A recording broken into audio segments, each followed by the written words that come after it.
All right, we're gonna start this recipe off with 4 slices of bacon. I just cut them in half. I'm going to cook them in my cast iron pan, and I'll chop them up after they're already cooked. All right, I've got just under 1.5 pounds of potatoes here. This was about 5 medium-sized potatoes. I'm gonna go ahead and put that in my crock pot. My crock pot's not dirty. When I peeled the potatoes, it like splattered everywhere, so I'll wipe that off. All right, and the bacon is done. All right, so I have a bundle of green onions here. I just cut the ends off. I'm actually gonna plant those in my garden. I'm going to cut up the bottom half and fry it up in what bacon grease is in here, and then I'm gonna put it all in the crock pot. When I make potato soup on the stove, I always like fry the potatoes and onions in a little bit of bacon grease, so I'm gonna add a little bit of that to this with the onions. And then we will add some chicken broth to our crock pot.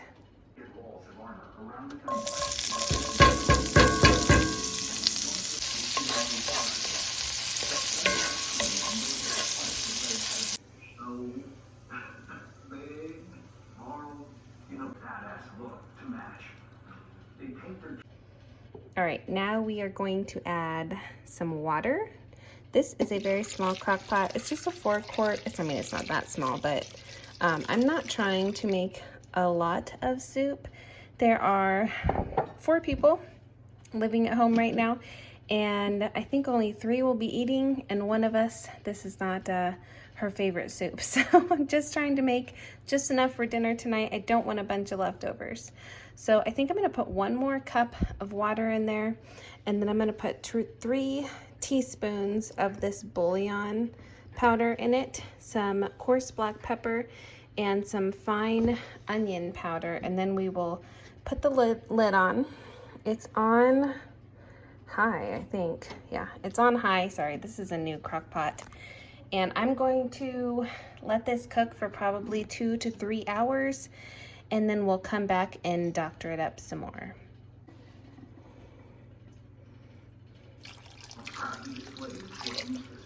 Miles away from Eve of Destruction's final resting place, its creator travels to the location from which he deployed to Vietnam almost 50 years ago. Steve Calibro has been of the 5.3 truck company. The Eve of Destruction and the gun truck we have today. That gun truck was 523's pride gun truck.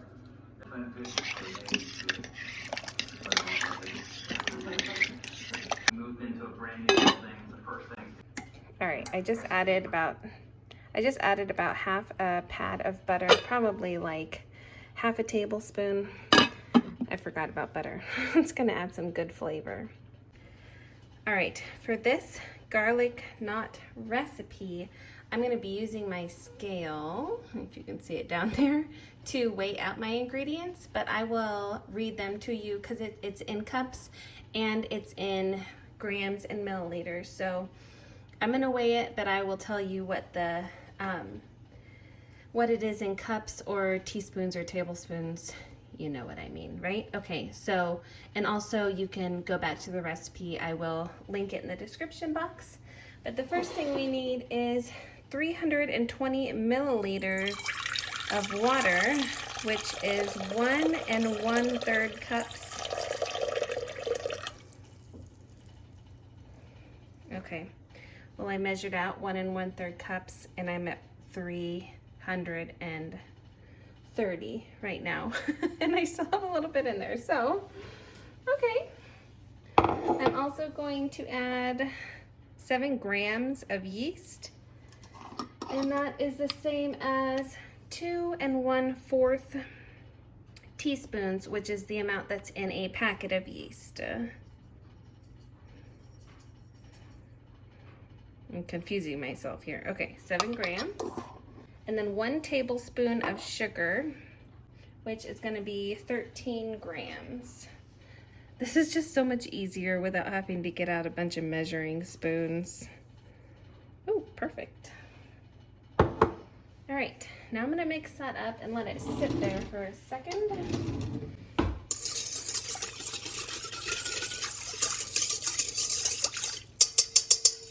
Give that yeast a second to activate. and then we will add the rest of our ingredients. All right, it's not bubbly yet, but we're gonna move on. I need 3 tablespoons of olive oil. I'm not worried about my yeast. I use it all the time. It's perfectly good. So 3 tablespoons is the same as 45 milliliters.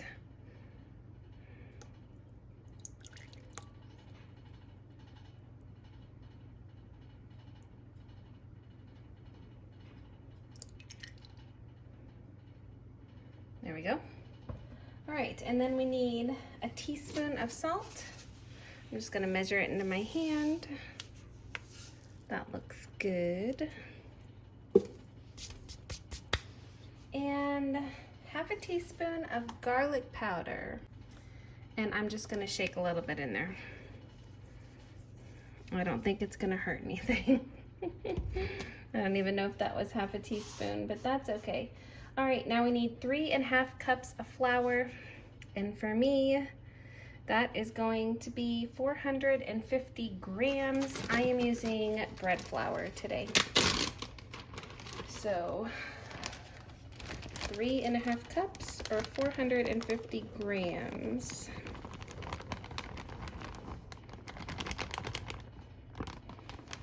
And that is 453.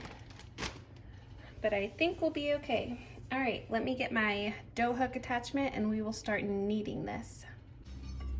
So when I was reading the recipe, it said that this was just a basic pizza dough recipe. So maybe you have your own pizza dough recipe. Looked like there was something on there. You could use that, or you could buy pre-made store dough, like store pizza dough that you buy in the store, you know what I'm talking about? And you could just roll it out and cut it in strips and do the same thing. So, all right, I'm going to turn this on and just let it go until it becomes a ball.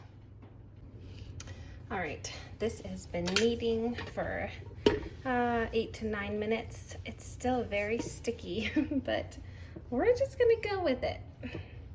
I have not made this recipe before, but I mean, I probably added like 1/4 cup of flour extra to this, so I don't know what the problem is. I am going to cover that with a towel and let it rest until doubled. And then when we go to roll this out, I will just make sure my work surface is floured really well.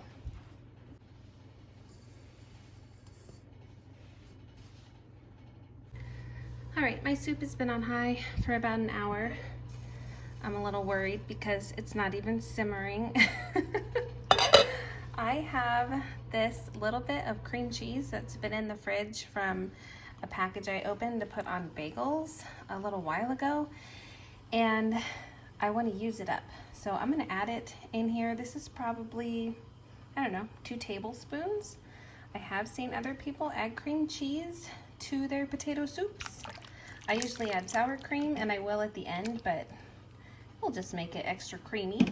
And I'm gonna add it now because I want it to really melt in there. I don't want chunks of cream cheese in my soup. So put the lid back on and let that keep going. I mean, it's 2 o'clock. We usually eat around 5:30 or 6, so it's got plenty of time. Just put that back and let it cook. All right, it's been about 45 minutes. I just peeked and it's definitely doubled. So I'm gonna take it out of this bowl and we are going to move it over here onto this cutting board. I'm gonna put a little flour down first because it was a little sticky.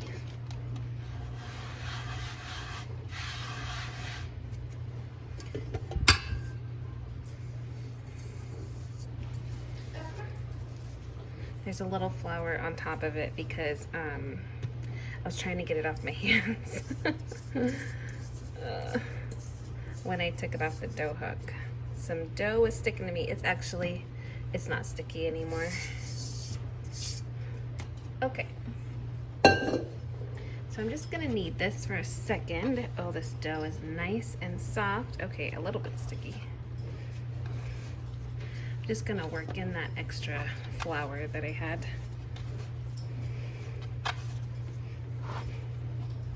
All right, I don't want to knead it too much because then it'll be difficult to roll out.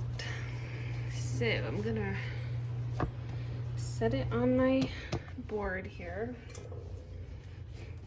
I'm gonna try to just stretch it out as much as I can with my hands. And we want it 16 inches long. The recipe said it didn't really matter how wide it was, as long as it was 16 inches long. So you could cut the strips into 1 inch strips and you'll have 16. All right, my ruler disappeared, but I do have my like body measuring tape. So I'm just going to use this. What did I say? 16? Oh. Okay, that's as long as my cutting board. So I'll get my rolling pin out and we'll roll this out a little bit. And put a little flour on it and then flip it over so it doesn't stick to the board as bad. Okay.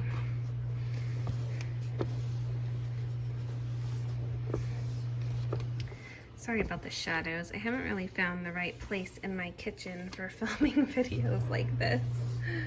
I need one of those like ring lights, brighten up the place. Okay. And I just keep moving it because I don't want it to stick. I just want to see how wide it is.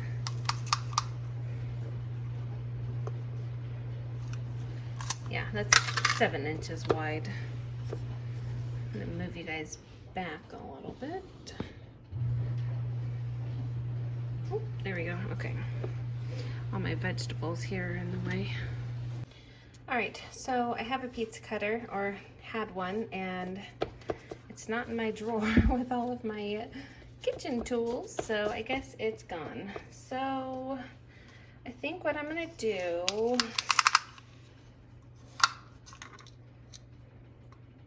all right, it's about 15 inches. Just gonna make a mark every inch, I guess.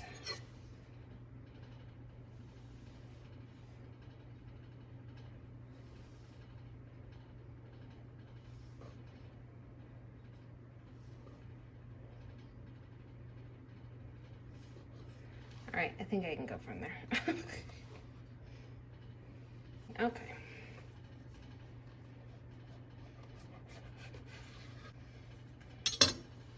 So this is what I'm gonna do. Oh, I forgot about the parchment paper. All right, you're gonna take your strip of dough and you're literally going to just tie it into a knot. Just like that. Perfect.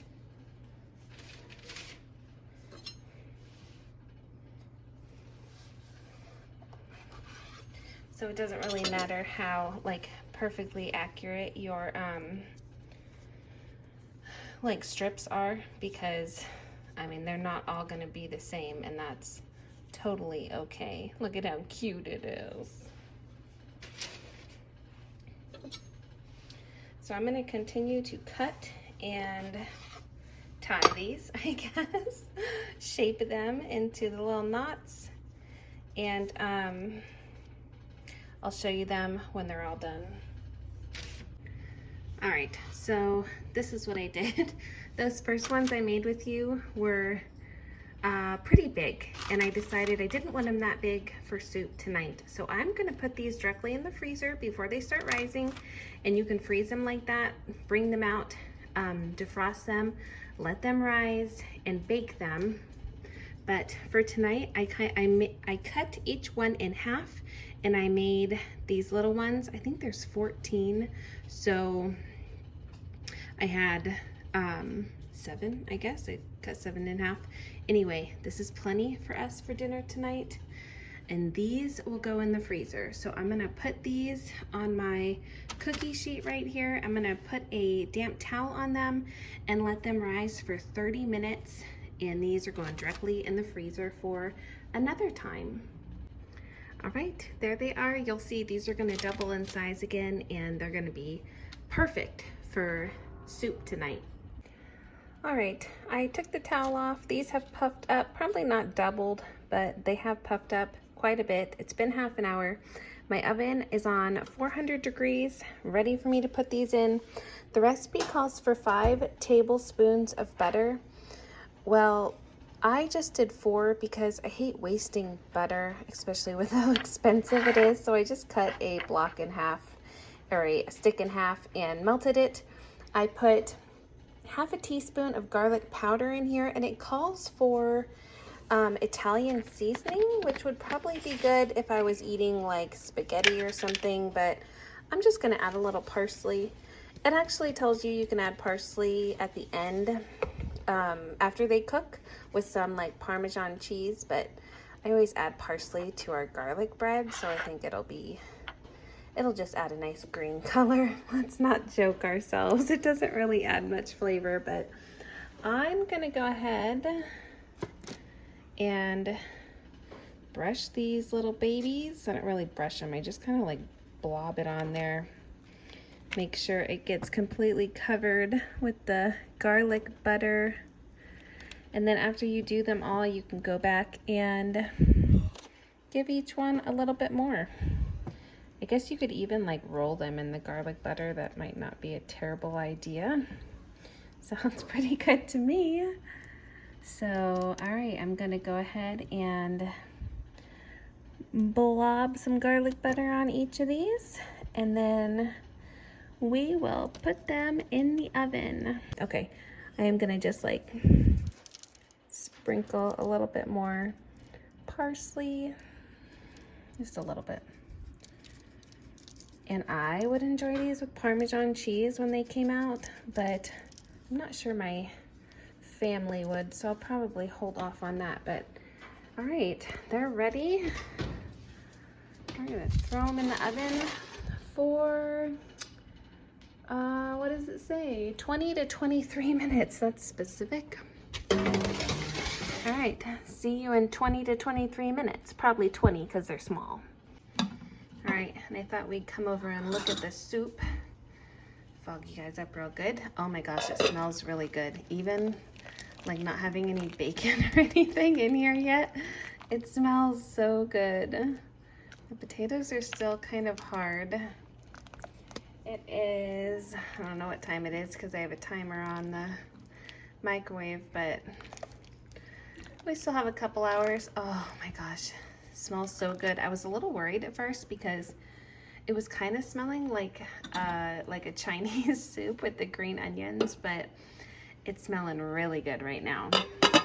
When the potatoes are cooked, we're gonna add some sour cream and some cheese, and we're gonna break up the bacon and add it in there, and it's gonna be so yummy. I'm really excited. I love potato soup, love it. You can see it is simmering a little bit, so it shouldn't be too much longer. All right, here they are out of the oven. Unfortunately, I think I overcooked them. They weren't getting brown, so I turned the broiler on, and they're a little crunchy. I put a little bit more butter on the top of them, but I think they'll still be good. All right, so it's been about an hour and a half. I'm just checking the potatoes to see if they're done, and they're not like super soft, but I'm gonna go ahead and mash them partially with this like potato masher. I still want potato chunks, but I want the potatoes to help thicken the soup. So usually I make my potato soup really thick. This time it didn't really turn out as thick, and my husband was actually mentioning while we ate this how much he liked it better because it was more of a soup than like thin mashed potatoes, I guess. But anyway, added half a can of condensed milk, and then I just added a blob of sour cream. It's kind of just your taste preference. I added about a fourth to maybe a third of a cup of cheese. Not a ton, but I knew that the cheese would help thicken it up, and yum, cheese. I also added in the bacon so it could give it a little extra flavor. And I'm just tasting it for, you know, any seasonings, and I did add some salt and pepper.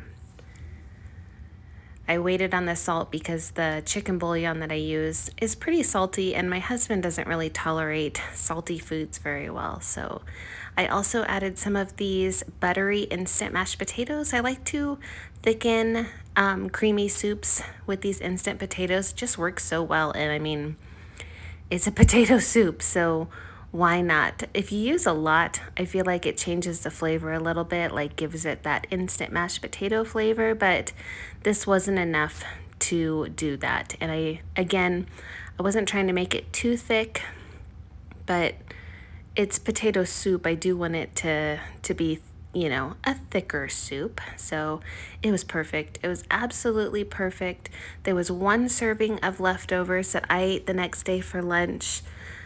I'm definitely gonna make this again.